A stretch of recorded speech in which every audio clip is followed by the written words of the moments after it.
Το Ρωσίδης, εκεί του λέει ο διαιτητής μην προχωρήσει άλλο, αλλά θα μπορέσουμε να ολοκληρώσουμε την επίθεση, θα σφυρίξει.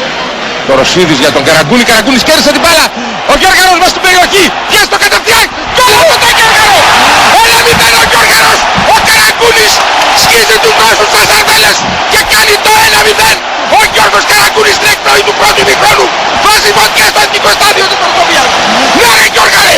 1-0 η Ελλάδα και τώρα ημίχρονο. 1-0 από τον Γιώργαρο τον Καραγκούνη που κέρδισε την μπάλα με σωστά το σώμα του. Δεν πήγε για πάσα έχοντας εμπιστοσύνη στα πόδια του.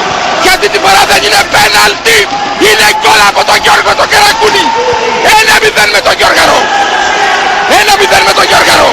Εμείς είμαστε μπροστά. Εμείς πάμε για την νίκη. Εμείς μπορούμε να πάρουμε την πρόκριση. Σέντρα για τους Ρώσους και λήξη. Πλάγιο με τον Τζαβέλα. Βάλτε σφυρίκτρα στο στόμα σου ρε Χριστιανέ του Θεού. Πέρασε η μπάλα. Ισμαήλοφ. Ισμαήλοφ. Περνάει την μπάλα για τον Ζιρκόφ. Ζιρκόφ στη μεσαία γραμμή. Θα γεμίσει το Ζιρκόφ. Γεμίσει. Είδα όσο κράτης παίρνει την κεφαλιά. Κάτω η μπάλα σου δυνατό.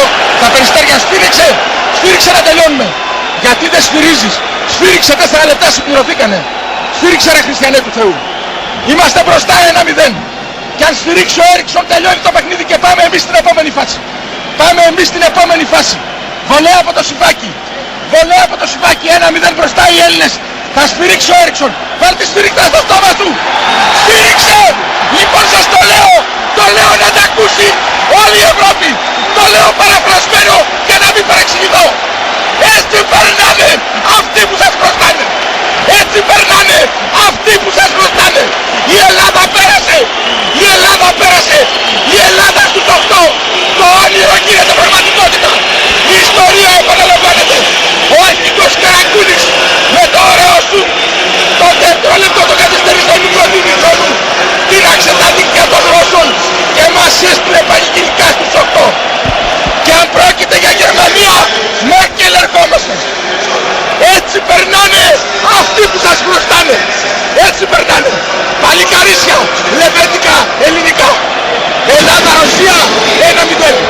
Οι Έλληνες διεθνείς πηγαίνουν στους 2.500 ηρωικούς οπαδούς μας. Στους 2.500 ηρωικούς οπαδούς μας πηγαίνουν οι Έλληνες διεθνείς. Για να τους χειροκροτήσουν και να χειροκροτηθούν. Η Ελλάδα πέρασε και πάλι στους 8. Με μια παλικαρίσια νίκη επί της Ρωσίας. Εμείς περνάμε. Οι Ρώσοι επιστρέφουν. Οι Ρώσοι επιστρέφουν και εμείς περνάμε. Έτσι περνάμε. Εμείς που σας χρωστάμε.